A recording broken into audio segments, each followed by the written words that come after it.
জনাব শামীম ওসমান, আমাদের প্রশ্ন ছিল যে আপনার গত ৪ বা ৫ বছরে এরকম কোনো বিষয়ে আর মনে হয়েছে কিনা বাংলাদেশে এই গুম খুনের বিষয়ে কোনো আর প্রশ্ন তোলা যেতে পারে?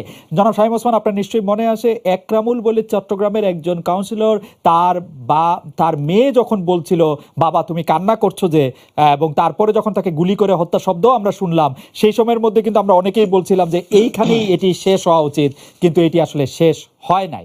জনাব শামীম ওসমান। জি, আমি আপনার সাথে 100% একমত।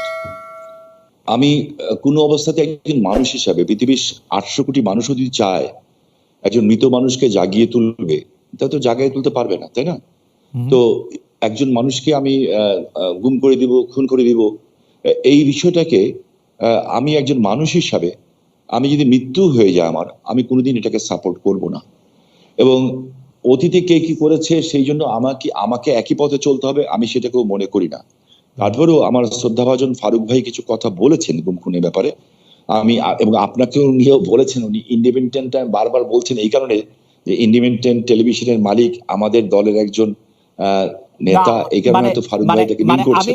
আমি আসলে ইন্ডিপেন্ডেন্ট টেলিভিশনের মানে সাফাই এখানে গাইবো না, কিন্তু ইন্ডিপেন্ডেন্ট টেলিভিশনে থাকতে আমি কি করেছি সেটা আমি মানে এটা এখনো ইয়েতে দেখা যায়। ফারুক ভাই কেন বারবার বলছেন আমি জানি না, এটা আলাদা কথা হবে, আমরা অন্য এই প্রসঙ্গে বলতে পারি। ব্যক্তিগতভাবে টেলিফোন করে জেনে নিন, আমার জানতে হবে না আপনার কাছে, জানতে হলে আপনি জানেন নিবনে।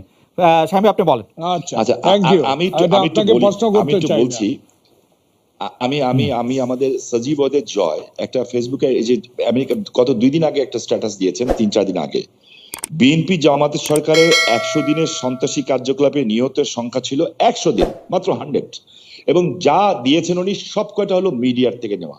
আমার হাতে কাগজগুলি আছে এবং এগুলি সব মিডিয়ার থেকে দেওয়া। এবং উনি ওইখানে বলেছেন 100 দিনে নিহতের সংখ্যা ছিল 1200, ধর্ষণের ঘটনা গড়ে প্রতিদিন 4টি, খুনের সংখ্যা গড়ে প্রতিদিন 6 জন। থানার ওসিও নিজের জান বাঁচাতে জিডি করেছিলেন। হ্যাঁ, এখন আমি এই কথা দিয়ে এটা প্রমাণ করতে চাই না যে ওনারা করেছেন দেখে আমাকে করতে হবে, এটা আমি বলতে চাই না। অফকোর্স ইলিয়াস আহমেদ চৌধুরীকে আমি চাই রাষ্ট্রের দায়িত্ব, কিন্তু সাহেব বিএনপির কথা এখানে না থাক, আপনি আমাকে বলেন তো যে গত 20 বছরের মধ্যে এরকম কখনো হয়েছে যে আন্তর্জাতিকভাবে বাংলাদেশকে যারা বাহিনী আছে তাদেরকে এই গুম খুন তারপরে হচ্ছে বিচার বহির্ভূত হত্যাকাণ্ড তাদের জন্য আসলে স্যাংশন দেওয়া হয়েছে, প্রশ্ন তুলেছে, এরকম 20 বছরের মধ্যে এরকম ঘটনা কখনো ঘটেছে নাকি আন্তর্জাতিক সম্প্রদায়? এইটার উত্তর কিন্তু আমাদের সাবেক আইজিপি সাহেব, আপনি যে প্রশ্ন করেছেন ডক্টর বেনজির আহমেদ, উনি কিন্তু খুব আমেরিকাতে বসেই এই প্রশ্ন উত্তর দিয়েছেন, এবং উনি 3টা লবিস্ট ফার্মের নামও বলেছেন, এবং এই লবিস্ট ফার্মের মাধ্যমে কিভাবে এই তথ্য বিকৃত করা হয়েছে সেই কথাটাও কিন্তু উনি বলেছেন। এখন দেখেন, এইখানে কথা বললে তো অনেক কিছু বলা যায়, আন্তর্জাতিক মাধ্যম যা বলবে তা বেদবাক্য, আর আমি যা বলবো তা অসত্য। কিন্তু সাহেব আমি যা বলবো তা অসত্য বা বেদবাক্য না হলেও মানে আমাদের কি খালি সরকারের কথাই বিশ্বাস করতে হবে? আমরা বিএনপির কথা বিশ্বাস করতে পারবো না, কোনো মানবাধিকার সংস্থার কথা বিশ্বাস করবো না, বিদেশের কথা বিশ্বাস করবো না, আমাদের খালি সরকারের কথাই বিশ্বাস করতে হবে? আমরা যেটা চোখে দেখবো এবং যেটা বুঝবো সত্য, আমরা সেটাকেই বিশ্বাস করব এবং সেটাকে বিশ্বাস করা উচিত। আমি আপনাকে একটা জিনিস স্পেসিফিক্যালি বলতে চাই খুব পরিষ্কার ভাবে, আমি একজন হিউম্যান বিং হিসাবে আমি কোনো ধরনের হত্যাকাণ্ডকে আমি সমর্থন করি না এবং করা উচিত, তাহলে আমি মানুষ হিসেবেই গণ্য হব না। এখানে একটা লিস্ট আছে আমার কাছে, বিশাল লিস্ট। আমাদের IB Rahman, SM Kibria, Asadullah master, Momtaz ভাই, গোপাল কৃষ্ণ মুহুরী, অধ্যাপক হুমায়ুন আজাদ, অধ্যাপক ইউনুস, এরকম দেশ বরেণ্য ব্যক্তিদের নামের লিস্ট আছে আমার কাছে এখানে প্রচুর, যেগুলি, এবং ইভেনচুয়ালি ফারুক ভাইদের সময় ব্রিটিশ হাই কমিশনার যখন শাহজালাল বাবার মাজারে গেছিলেন, ওনার উপরে বম ব্লাস্ট হয়েছিল, ওখানে কিন্তু মানুষ মারা গেছিল। কিন্তু সাহেব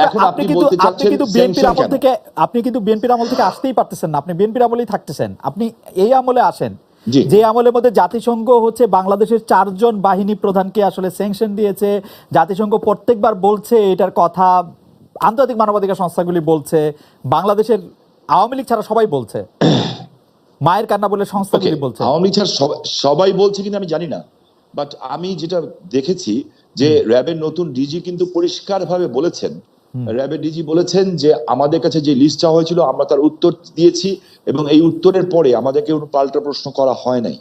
আমরা দেখি এরপরে ওনারা কি বলেন, সেটা একটা সাবজেক্ট ম্যাটার।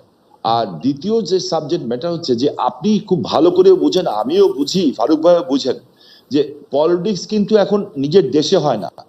এই পলিটিক্স কিন্তু এখন একটা গ্লোবাল পলিটিক্স। এখন যে যেভাবে খেলে, কেন বাংলাদেশে রোহিঙ্গা ঢুকে, কেন বাংলাদেশের বর্ডারে এসে আজকে বোম পড়ছে, এখানে অনেকে নীরব আমরা সরব, কেন অনেকে নীরব অনেকে সরব কেন, এই বিষয়গুলি কিন্তু দেখার বিষয়। ওই লিস্টের মধ্যে তো 3 জন ভারতের বিচ্ছিন্নবাদীর নাম ছিল যারা এখন প্রকাশ্যে না ভারতের রাজনীতি 3 জন করছে। ভারত না, কিন্তু তা সাহেব আমি ভাই, কেন এই লিস্টে সাহেব আমি নামাবো? দুইটা জিনিস স্পেসিফিকলি জানতে চাই যে গতকাল প্রধানমন্ত্রী শেখ হাসিনা তার সংবাদ সম্মেলনে বক্তব্যের মধ্যে স্পষ্ট বলেছেন যে র্যাব এরকম করছে কারণ র্যাবকে প্রশিক্ষণ দিয়েছে হচ্ছে আর আমেরিকা। আমেরিকা যদি র্যাবকে ভালো প্রশিক্ষণ দিত তাহলে হয়তো ভালো কিছু করতে পারতো। আপনি এটার মানে কি বুঝবেন যে আসলে র্যাবকে ওই প্রশিক্ষণই দেওয়া হয়েছে যে প্রশিক্ষণ আমেরিকা দিয়েছে এবং র্যাব এখন যা করছে, তাই না? আর দ্বিতীয় কথা হচ্ছে যে না সাহেব আপনি বলেন যে মানে র্যাবকে তো প্রধানমন্ত্রী স্বীকার করছেন যে র্যাব যেমন প্রশিক্ষণ দেওয়া হচ্ছে। প্রধানমন্ত্রী এখন দেখেন, আপনি যদি কথার একটা পার্ট ধরেন তাহলে কথার মানে এটা হয়। উনি মাননীয় প্রধানমন্ত্রী জাতির পিতার কন্যা, উনি এটা বলেন নাই। উনি কথাটা এইভাবে বলেন নাই। উনি বলেছেন যে RAB is trained by USA, এই কথাটা উনি বলেছেন। এবং তার সাথে সাথে উনি আরেকটা কথা বলেছেন যে ইউএসএ কি এখন চায় না যে র্যাব সন্ত্রাস দমন করুক? কারণ এই র্যাব সন্ত্রাস দমনে এবং শোনেন নাই যে প্রধানমন্ত্রী বলেছেন যে র্যাবকে যদি অন্যরকম ট্রেনিং দিত তাহলে অন্যরকম হতো, এরকম একটা লাইন। আমি কিন্তু খালেদ মহিউদ্দিন, আমি এই ব্যাপারে একটা উত্তর দিতে চাই, প্রশ্ন করতে চাই। জি দিবেন সাহেব, শেষ করুক সাহেব, শেষ করে দিন প্লিজ। আমি একটা কথা বলতে চাই যে দেখেন, আমি কিন্তু র্যাব যখন গঠন হয়েছে, ইটস ট্রু যে এরা অনেক ভালো কাজ করেছে। এদের দ্বারা অনেক সব শ্রেণী পেশার মানুষের মধ্যে ভালো খারাপ আছে। যেমন আমাদের নারায়ণগঞ্জের নজরুল ইসলাম সুইট, একটা ছেলে জেলখানায় ছিল, কালো পতাকা দেখিয়েছিল তৎকালীন প্রধানমন্ত্রী বেগম ম্যাডাম খালেদা জিয়াকে। এই অপরাধে জেলখানা নিয়েছে, জেলখানায় ডান্ডা বেরি পর অবস্থায়, সে ডান্ডা বেরি পর অবস্থায় তাকে জেলখানা থেকে বেরিয়ে নিয়ে গেছিল। ও সহ সেলিম সহ 4 জনকে গুলি করে হত্যা করা হয়েছিল। আমার মনে হয় সাহেব আপনার বক্তব্য